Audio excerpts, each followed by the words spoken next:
Scott Talley from the worldwide headquarters of Network in Action. This morning we have Mr. Dan Fetsch, my buddy, sporting that Starbucks cup and his hoodie. Got to be cold up there in Dallas. No, I'm on vacation. It's just after Christmas, so good. Well, thank you for joining us.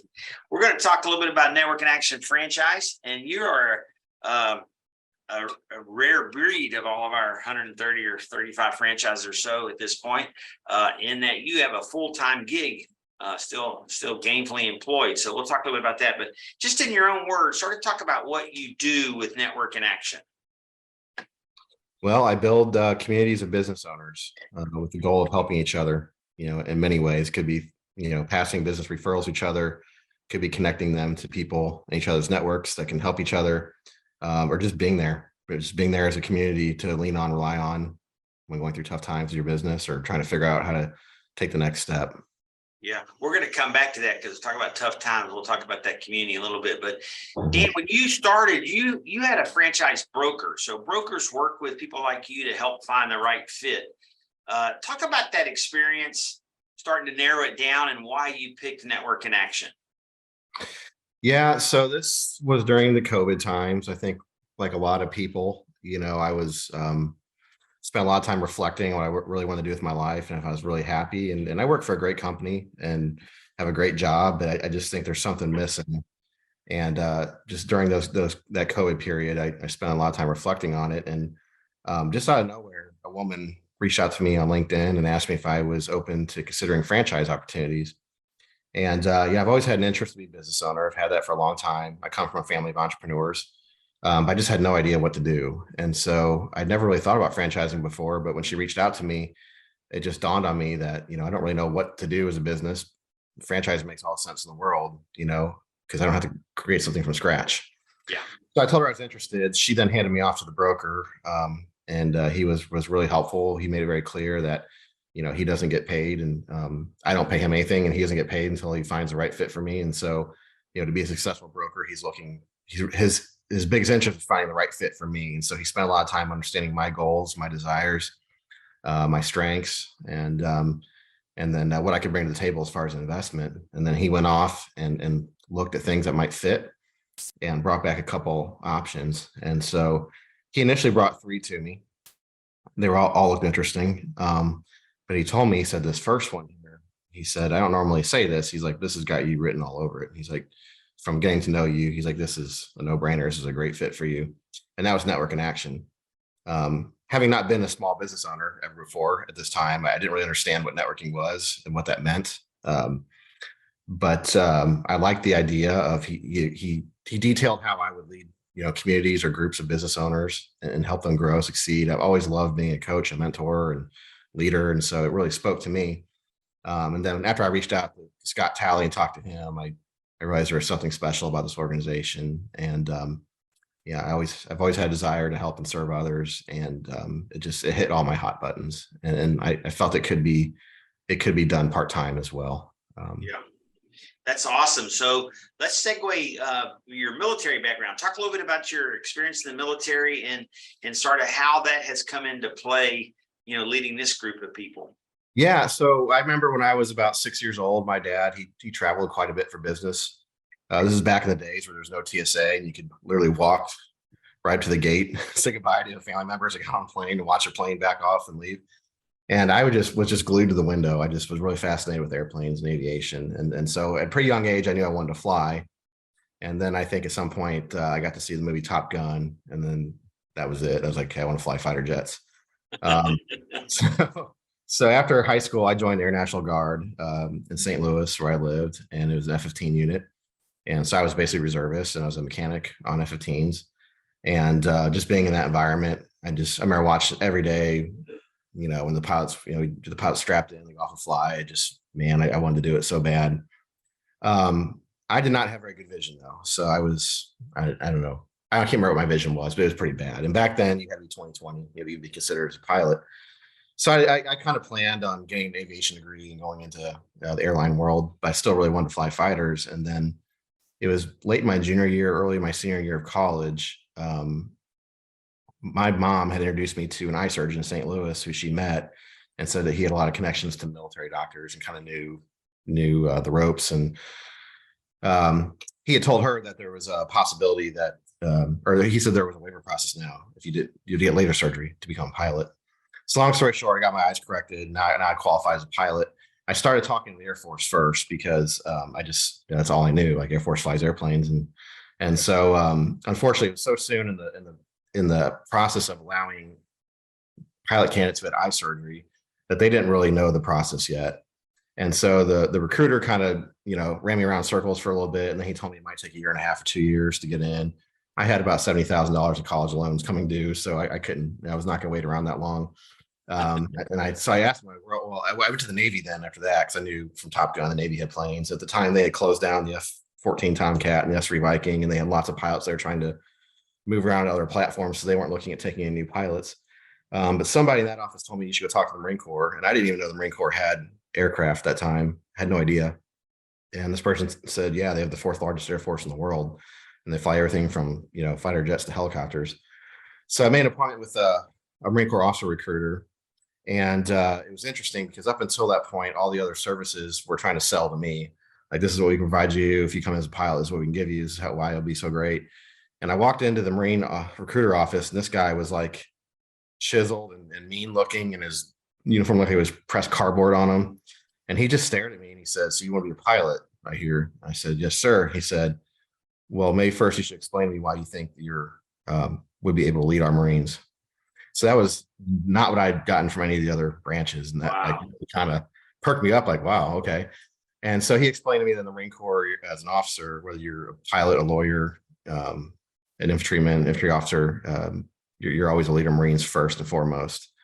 And he talked about how challenging, how tough it would be, and how even as a pilot, I wouldn't fly all the time. I would have to go to other things and serve on the ground. And so it just really, it just was a big challenge to me. And I really wanted to take that. So I signed a contract with the Marine Corps and went to OCS, and then went on to naval aviation.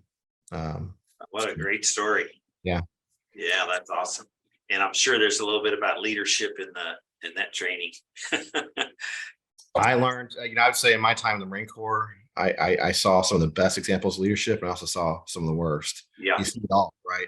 But that as an organization, they focus heavily on leadership. I mean, that is the most important thing, because you got to think, for officers, they're taking, when you look at the common officer scenario, they're taking a kid, basically out of college, and possibly throwing him in charge of a platoon of combat hardened men, some that are older, much older than him, and has to lead them in combat. So it's really tough, and leadership is really important in the Marine Corps. And they really spend a lot of time developing that and working on it. So yeah, it was a very, very interesting experience. Right. It's funny how it set you up for what you're doing now, because I mean, now you're leading people, you're leading business owners, and I'm older than you. Most all of them more business experience than you. Exactly. It's not uncomfortable for me at all. I've been in that situation so many times.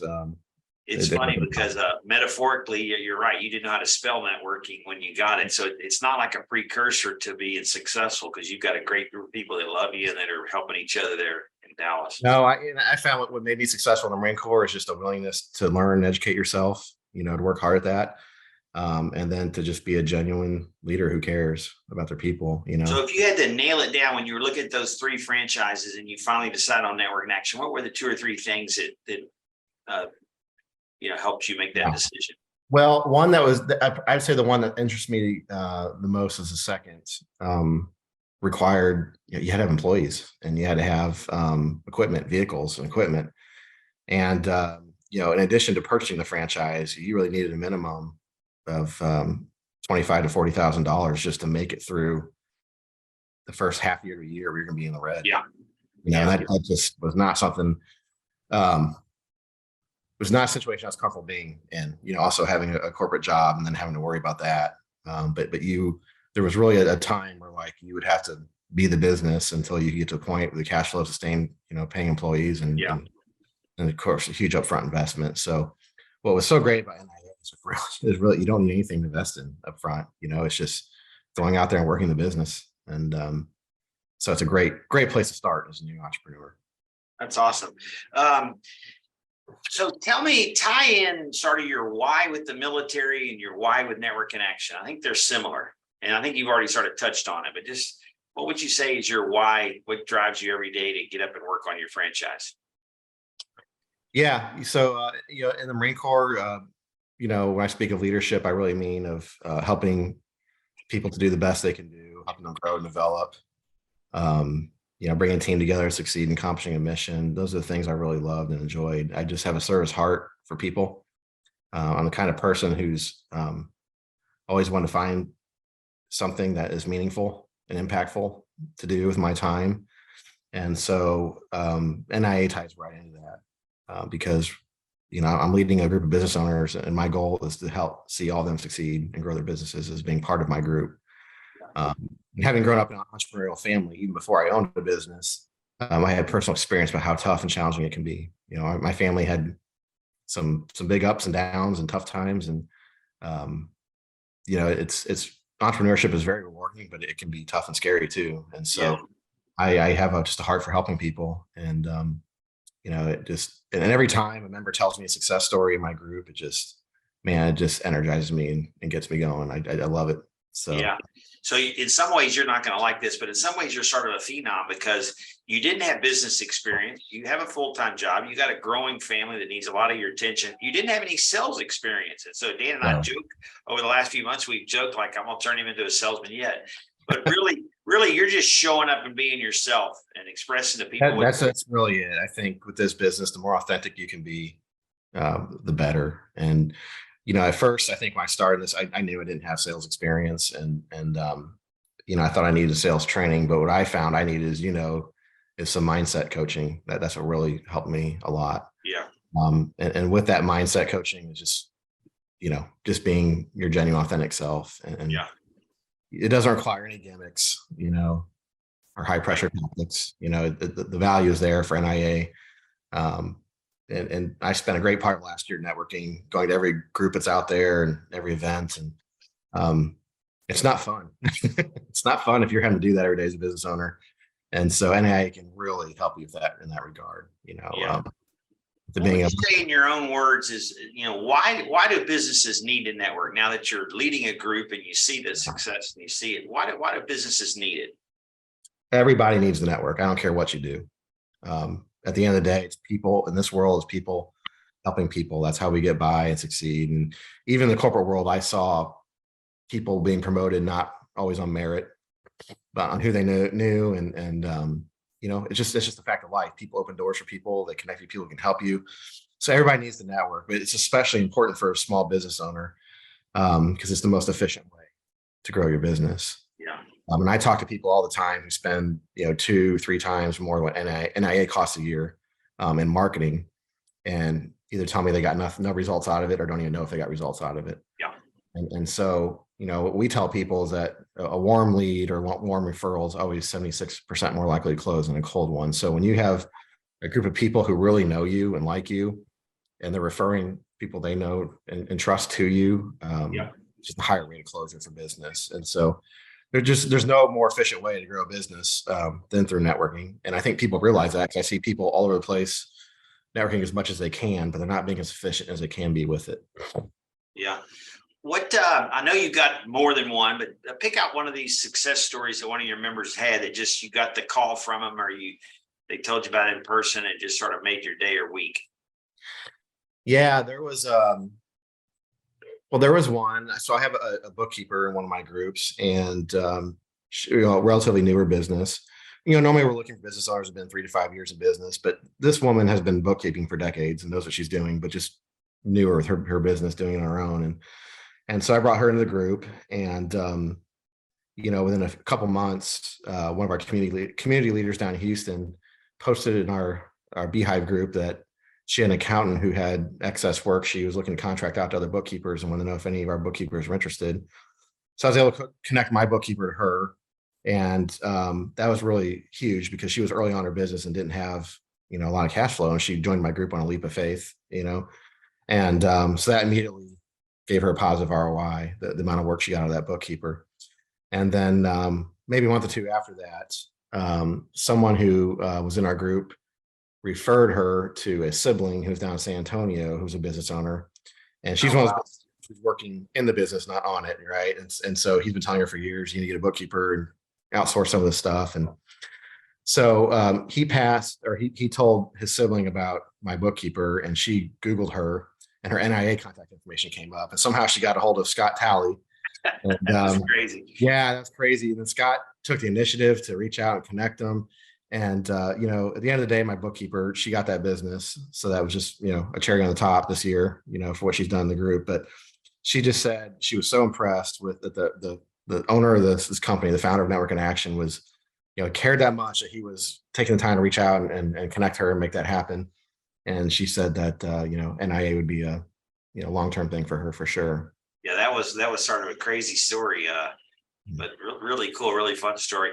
So let's segue here, because we talked about challenges. God knows that God threw you and your family a curveball with your wife having a serious medical condition in the middle of building all this business. And I want to talk about the part of the community that stepped up for you. You're always taking care of other people and being a leader of men and leading. What's it been like just very recently where this community was there for your family? So I'll tell you a great story. My last meeting, which was December, was the day of a major surgery scheduled for my wife, so I couldn't be there. And I thought about pushing it back or moving the meeting. And I talked to you, Scott, about it, and you said, you know, heck no, don't do it. Just leave it where it is. Ask when your members step up. It's a great opportunity for them, you know, get exposure. And so I did. So I had the best, who I consider to be the best and strongest person in my group. She was in charge of keeping the group on track. She had the agenda.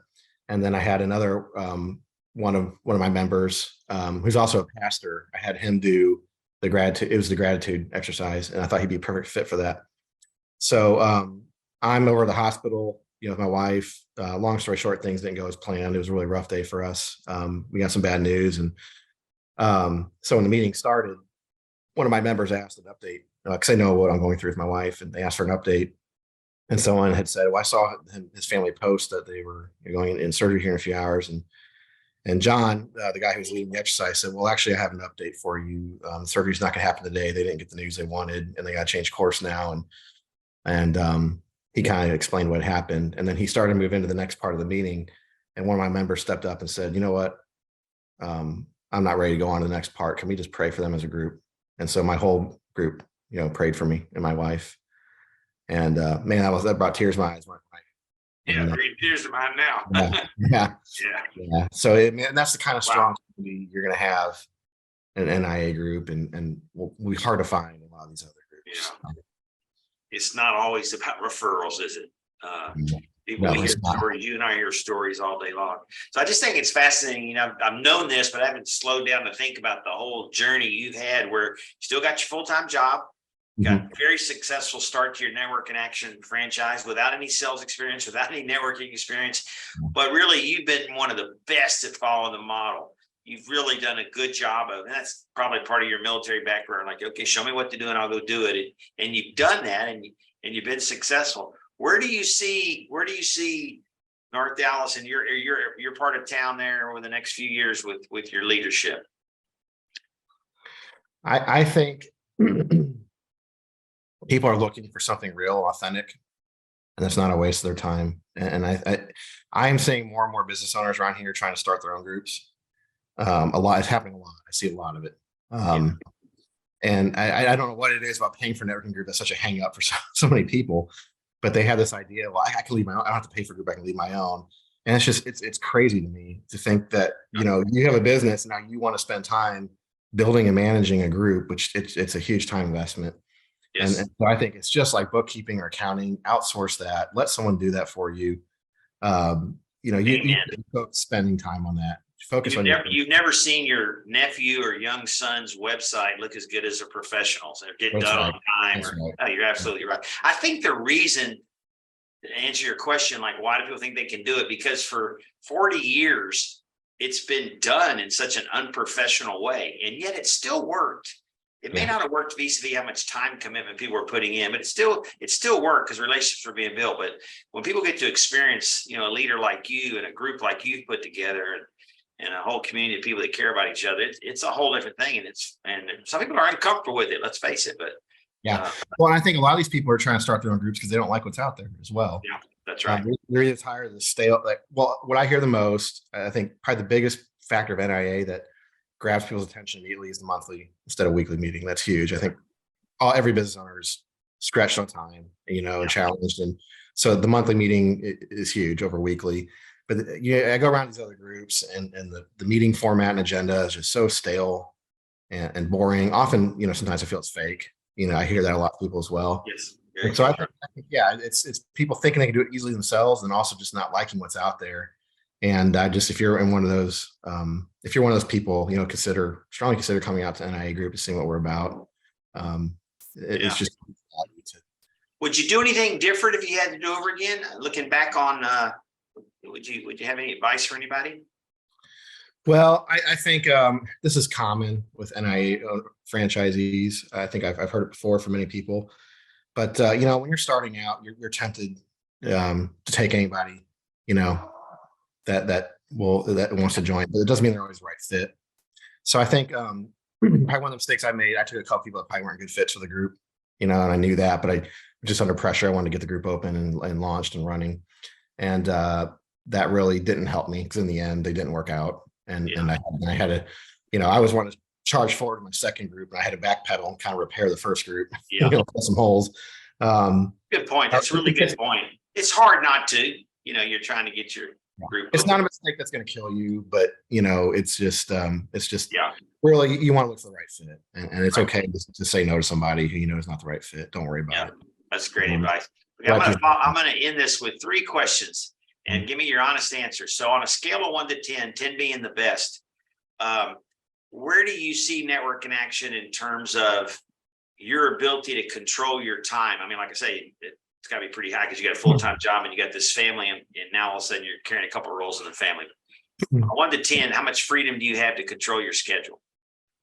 Well, I would say it's got to be an 8 or 9 because, I don't have a storefront. I don't have to physically be anywhere. Other than the monthly meeting. But I do find sometimes at networking events I want to go to prospect, they're just at a time I can't go. Either I got to work, because my corporate job has to come first. It's my first responsibility. And so, if I got meetings at that time, especially early in the morning, I tend to have meetings. And so I can't make a lot of those networking meetings that are out there. But, when it comes to making phone calls, I can do that anytime. I just find an hour or 2 hour gap, somewhere in the day and on the phone. And on a 1 to 10, as you see your financial future and your ability to continue to increase your income, where are you on that? Oh, it's huge. Easily a 10. So part of my franchise, I have 3 groups, and when those 3 groups are all built out and running, I mean, it's easily a doubling or more of my salary currently. So it's nice. Huge. Yeah. All right, last question. On a 1 to 10, like you wake up every day, how do you feel about working on this project, in terms of the satisfaction it gives you? Yeah. I tell you, it's a 9 or 10 when you get stories from your group members of successes. I mean, it's awesome. It's amazing when they share the awesome things that have happened with other people in the group. Yeah. Of course, there's a lot of work, which is prospecting and building the groups. That's probably the biggest requirement as far as my time. But the monthly meetings they're so fun, and especially when you hear people have had success, it's amazing. That's awesome. Thank you so much for joining us, Dan. It's good to see you, and we're continuing to pray for you and your wife and your kiddos. We're going to be all right there. We'll have a much better 23 than 22. Yeah, that's the goal. Awesome. Okay, buddy. Thanks so much. All right.